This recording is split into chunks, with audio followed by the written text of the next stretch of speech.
Hello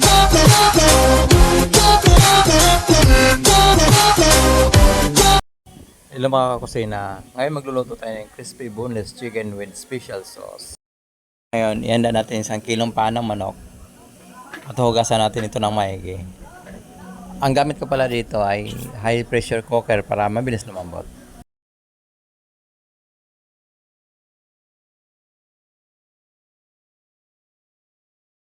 Pagkatapos ng 8 minutes, ito na, pwede na natin tanggalin sa high pressure cooker. Ngayon, tatanggalin natin yung buto gamit natin yung pliers. Pero syempre, hugasan muna natin yung pliers bago natin gamitin. May part kasi sa buto ng paa ng manok na mahirap talaga bunutin. Kaya kailangan mong gamitan ng pliers para mabilis lang matanggal.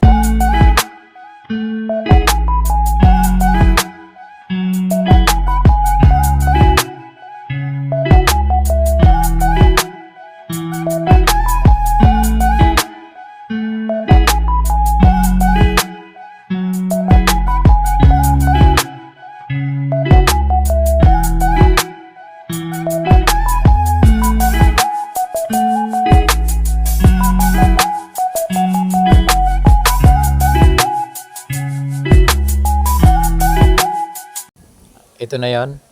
Ito na yung paa ng manok na natanggalan natin ng buto.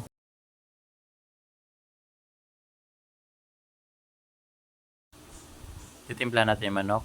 Lagyan natin ng tuyo, bawang, saka itong itlog.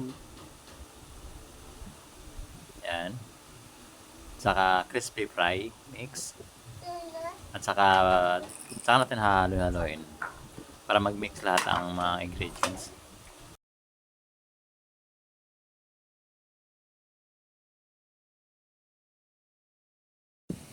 I-double coated natin para pag naluto, mas crispy pa siya.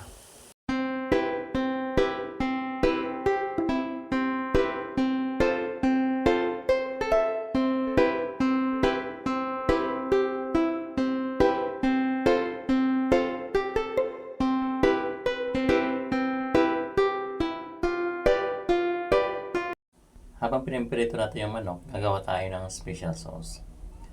1 teaspoon honey, 2 tablespoon ABC sweet sauce, saka 1 cup na mayonnaise. Ihalo-halo na natin pati naman yung honey. Saka haluin natin.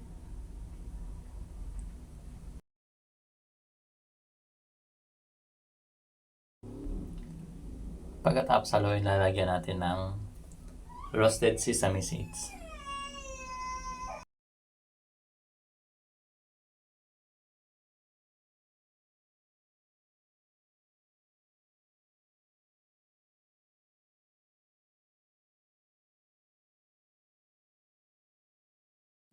Maglagay lang tayo sa kawali ng unsalted butter. Pagkatapos, ihalo na natin yung paa ng manok.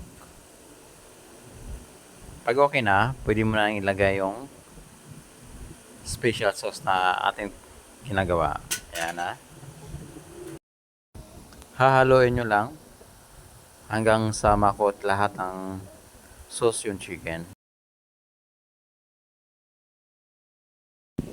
Ito na yung finished product natin mga kakusina.